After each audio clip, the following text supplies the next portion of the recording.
আমার একে করে ছয় ছয় ছেলে চিরতরে মতো চলে গেছে গো।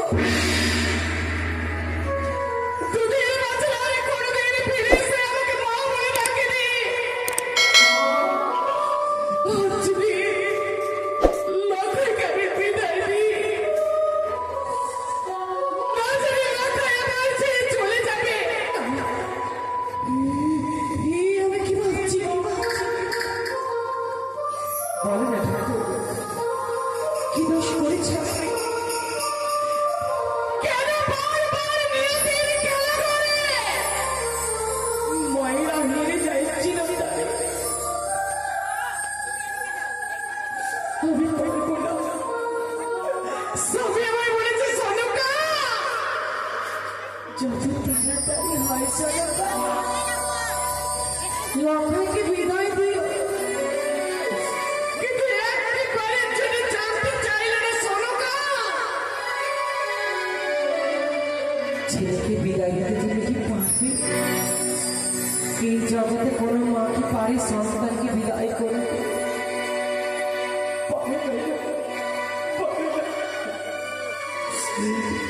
বারবার মনে পড়ে যায় আর ছয় ছয় ছেলের কথা। আমি না বাচ্চা একটিবার মা বলে ডাকতাম, বাজি না সানাই, বাজি না বাদ্য, নিঃশব্দ হয়ে গেছে আমার চম্পাই নগর। তবে কি লক্ষ্য আমার বিবাহ করতে চলে গেছে? মায়ের কাছে একবার আশীর্বাদে আসে এলো না। না না না, চলে গেছে, ভালো করেছিস বাচ্চা। তুই যদি মায়ের কাছে আসতি, মা যে তোকে বিদায় দিতে পারতো, আমি পারতো না। আমি তোর খুঁজে দেখলাম, আমি আমার মাকে খুঁজে পেলাম না। যে মা আমাকে একদিন না দেখতে, একটা তার চোখে আলাদা হয়ে গেলে মা ভাবতে পারতো না, সে মাছ কোথায় চলে গেল। তবে তুমি শুনে রাখছিস এই ঘরের দরজা বন্ধ? না না না, এই ঘরে আমার মা না। তুমি দেখে দেখে দেখাই মা কে? ও মা কে ছিল আমার মা বলে কাছে তুমি নমস্কার করে দিল। তবে কি মৃত্যুর ঘর থেকে আমার বড় ছেলে ফিরেছি? আমার দুর্গা ধরা আমাকে মা বলে ডাকে, আমি সারা দেব, আমি যাবো।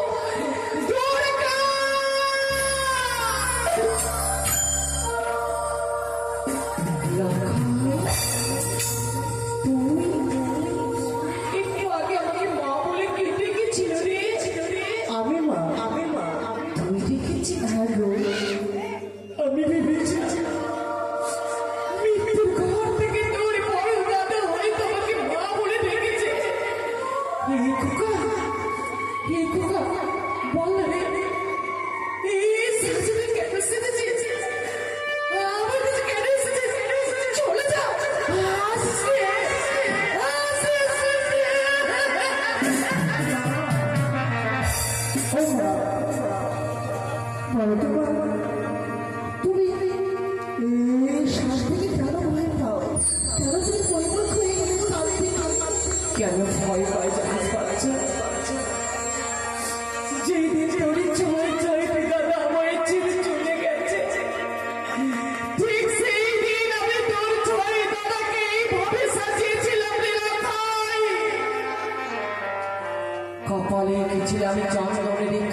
বিদায় ও গো জানো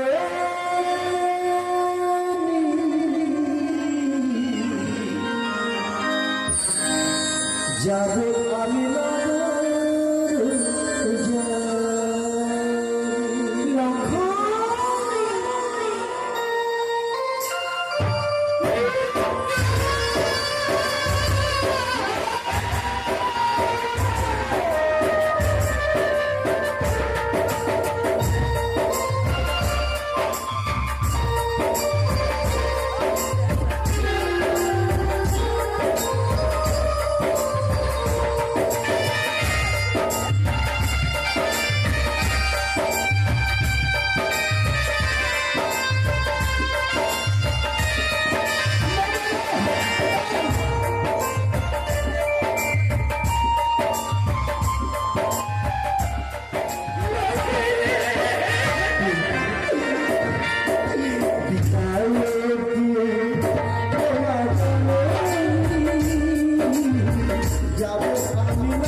তবে সারা জগৎ কাঁপে।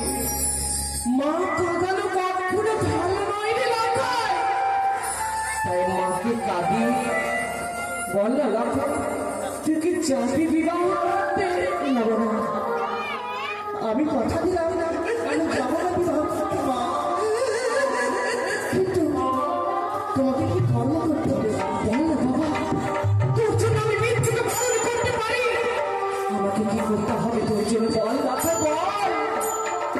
আমার গলা থেকে বলা অস্ত্র থেকে বন্ধ খুলে তোমার আচল ঢাকা দিয়ে তোমার দক্ষিণ আছে আমার খুব পারবো লক্ষ্য আমি পারবো, আমি যে তোর মা। খুলে নিব তোর গলার মালা, খুলে নিব আমি তোর মস্তকের মুকুট, সারিয়ে চলে দিয়ে আজ আমি তুমি ঢেকে রাখবো লক্ষ্য। আমার বুক থেকে তুমি আর কেউ কেড়ে নিয়ে যেতে পারবে না, পারবে না। বিদায়ী আসতে বিদায়ী আসছে না, তাহলে কি তার মাঝনে বিদায় দিচ্ছে না? বেশ, আমি দিয়ে দেবো। আজকে বিদায় না নিয়ে আচরণে রেখে দেখেছি মহারাম ও আমার প্রিয়তমা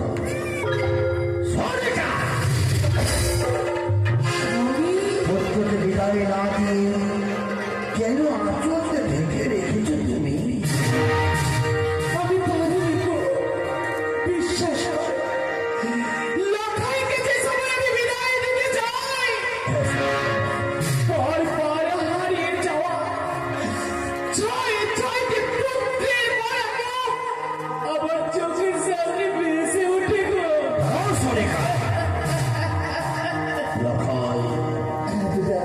তোমাকে পাঠিয়েছিলাম তোমার মা চরণের কাছ থেকে বিদায় নিয়ে আসে, মানে কেন বিদায় নিয়ে আসে বললো? কেন পারি তোমার কাছে বিদায় দিতে পারি না, আপনার আদেশ পালন করতে পিতা।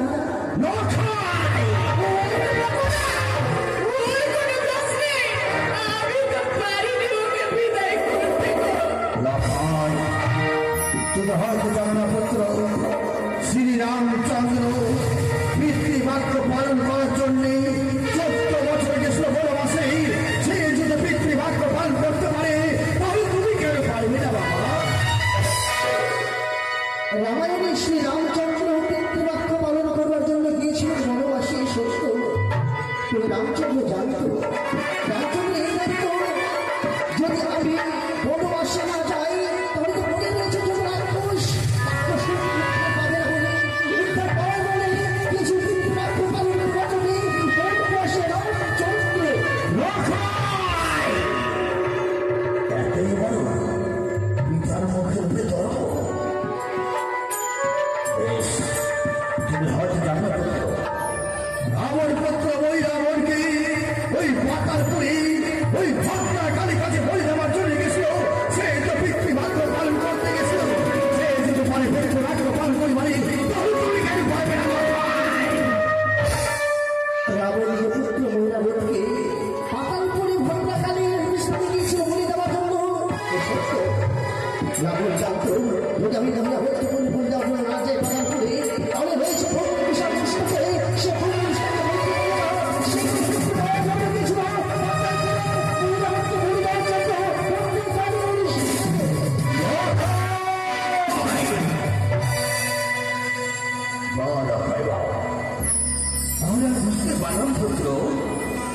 আজ থেকে আমি বুঝতে পারলাম তুমি আমার অরসে জন্ম।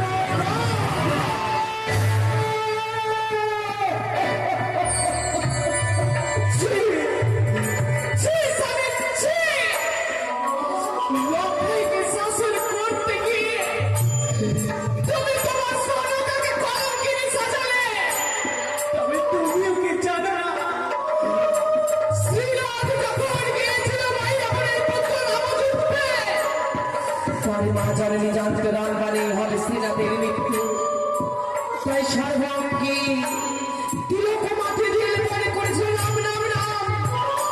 তবুও যে মায়ের সন্তান মায়ের কোলে ফিরে আসছিল, রামবাণী হয়েছিল শ্রীনাথের মৃত্যু। আর আমি তো সাধারণ নারী, আমার বুক থেকে আমার ছেলেকে কেড়ে নিও না, নিও না, নিও না। সরি গো, আমার ভাবতে বাচ্চা হয়। কি বলতে চাও? তুমি একটি নারী হই আর একটি নারী তুমি সর্বনাশ করতে চলেছ। আমি তোমার কথা বুঝতে পারছি না। আর যদি লখায় বিবাহ না নিয়ে যাই উচ্চারি নগরে, তবে ওই বেলা সন্ধ্যে মেয়েখানি লঙ্কা ভস্তা হবে। সবাই বলবে চম্পলার চন্দ্রবনে সরোবর মিথ্যে বাদী।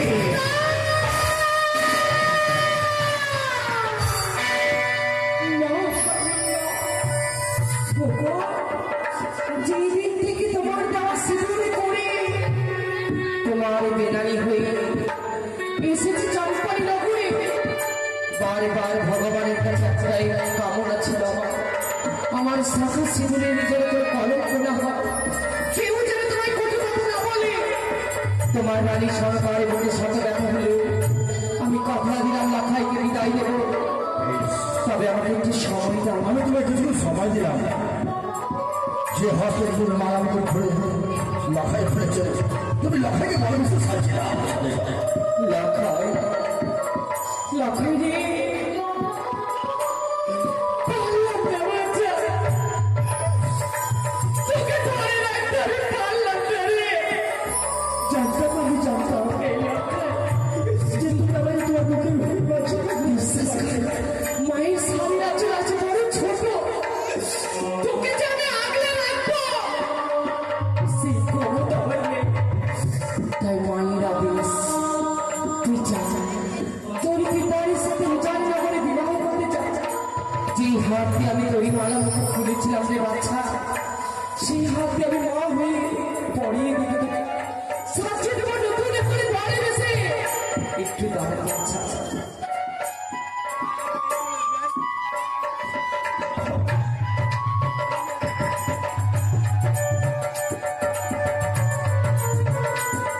আমার চম্পাই নগরী মামাসিরা, তোমরা সবাই একটু উলু দাও গো। আমি মা হয়ে ছেলের গলায় মালা, মাথায় মুকুট পরাতে চলেছি, উলু দাও।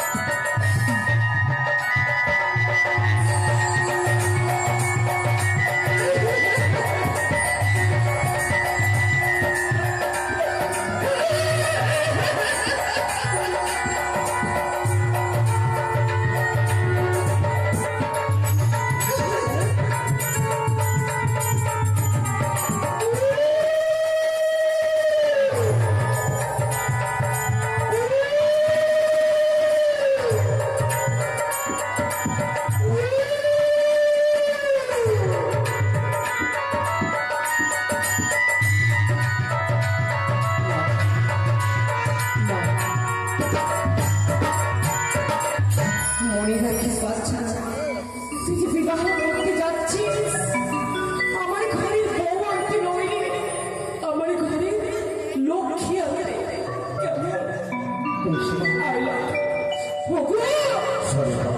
এই দেখো, আমি ছেলেকে বিদায় দিয়েছি, তোমার হাত তুলে দেবো, কিন্তু তুমি আমায় কথা দাও। আমি কথা দিলাম, আজই নিছিলে যেভাবে আমি তোমার হাতে ছেলেকে তুলে দিলাম, কালে প্রভাত হইলে আমার বুকের মানিকটা আমার বুকে ফিরিয়ে দিবে তুমি। যে লোক তোমার সন্তান হস্তে তুলে দিলে, বিবাহ হওয়ার পরে সে লোক তোমার সন্তান তোমার হস্তে তুলে দেবো। তাই রইল স্বামী অবচর যন্ত্রণা। আশীর্বাদ করে বেরিয়ে দেবে না ভাও বিনারে তুমি। দুর্গা দুর্গা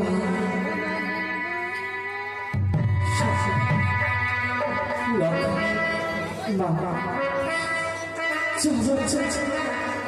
শুধু বিদায়, এই বিদায়কালে শুধু একবার আমাকে মা বলে ডাকে না রে। মা, আরেকবার বল না। মা, আরেকবার বল না।